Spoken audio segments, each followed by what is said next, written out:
Hi! In this video series, I want to show that everybody can create a building like this. My experiences, mistakes and advice coming up now.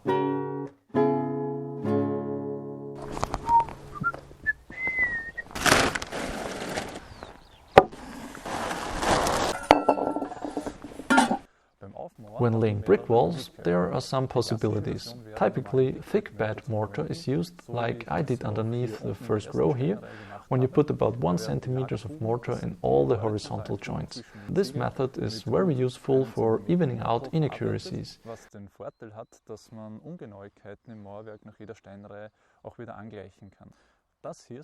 These are specially made flat bricks, which you can also process using thin bed mortar, containing only very small particles for a horizontal joint of just around 2 mm.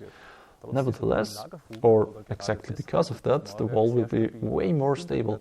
It's a little more expensive, but you're gonna need way less. Another upside is very good insulation, because the wall will consist more of bricks and less of joints. This will minimize thermal bridges and of course is very good for the insulating abilities of the wall. The drawback though, inaccuracies are very hard to even out, so especially the first row has to be very level. Hope for me that I've done well on my first row. I'm tense to see how this will work out.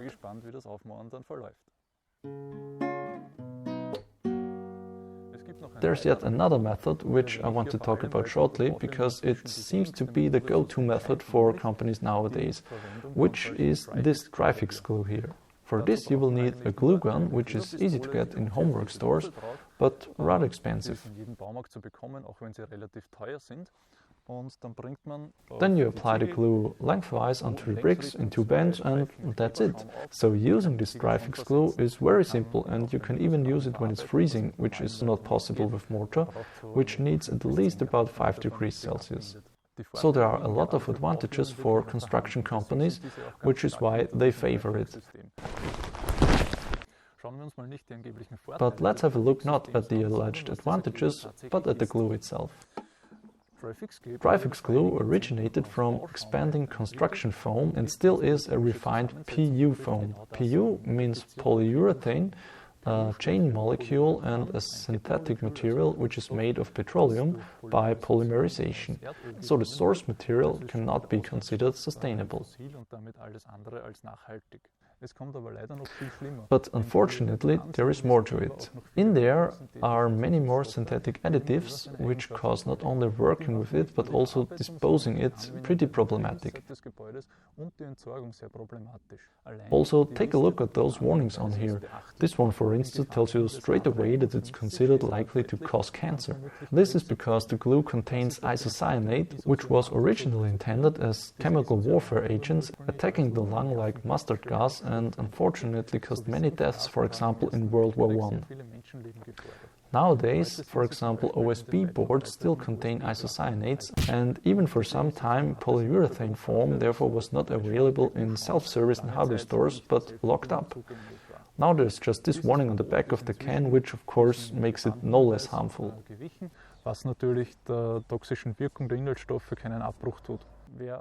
So if health is a criterion when building, I'd recommend not to use this Dryfix glue. Fortunately, there's mortar, which is well proven and without synthetic compounds. Okay, now let's get started. I will again start with the corners, and I have already set them up without any mortar. Gaps like this should be filled with normal mortar, that is not thin bed mortar. The first half brick of the row is turned by 90 degrees. That's where I made a mistake in the first row, where this half brick sits only in this place. From the third row on, it will be here, in the fourth like this, in the fifth like this again, and so on.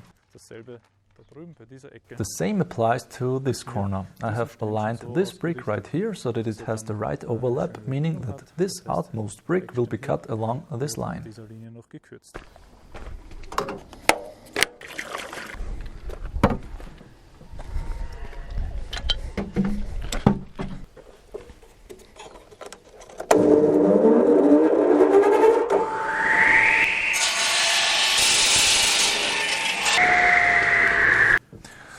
Okay, the corner bricks and the ones adjacent to them are now cut to size so that the overlap is exactly half a stone's width. That means this vertical edge here is right above the center of the brick below.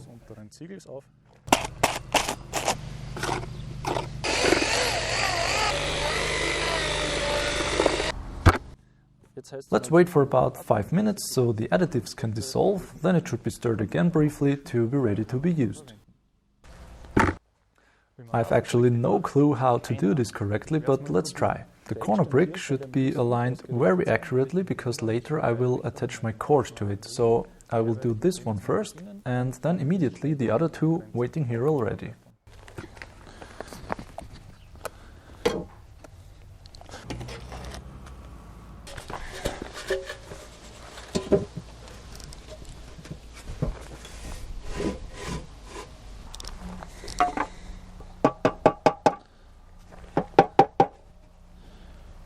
Okay, also okay. Well, I'd say I'd leave it like this. On to the next one.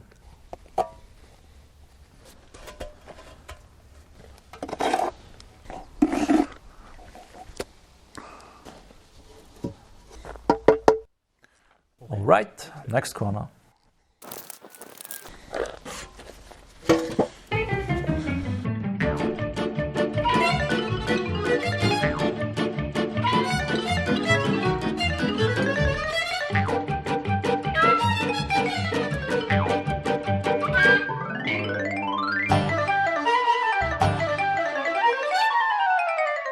Okay, I'm out of mortar yet again, was only enough for 6 bricks, so let's call it a day for now.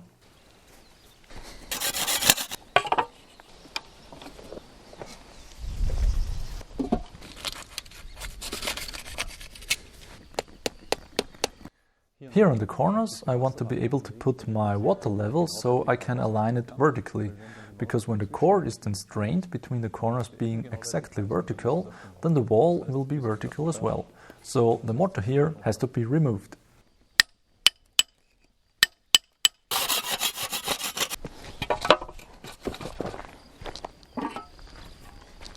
Since these bricks have holes in them and I am not using one of these sheets to cover them, I will make it what in Austria is called lean. That means I will use rather little water, in this case about 9 liters for the bag. 9 liters for 25 kilos of mortar, 9 divided by 25 is 0.36, that means a kilogram of mortar requires about 360 milliliters. I will use 10 kilograms now, so I'll need about 3.6 liters of water.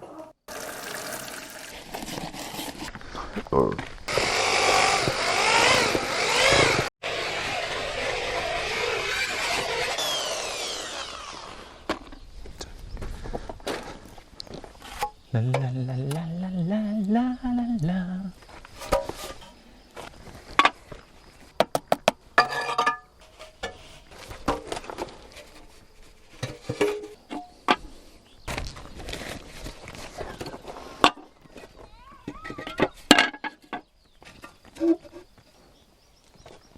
I don't know if this method is valid, but at least it seems to work. So, on to the next corner.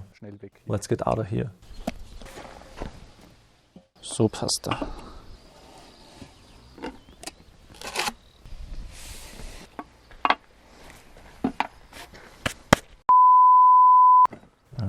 In this part I will brick up the walls onto the first row, hopefully. Servus! Wait a photo. Can take up all my pride and my dignity gone. They can use up all my blood and sweat and tears used. Sex and beer, sex and beer.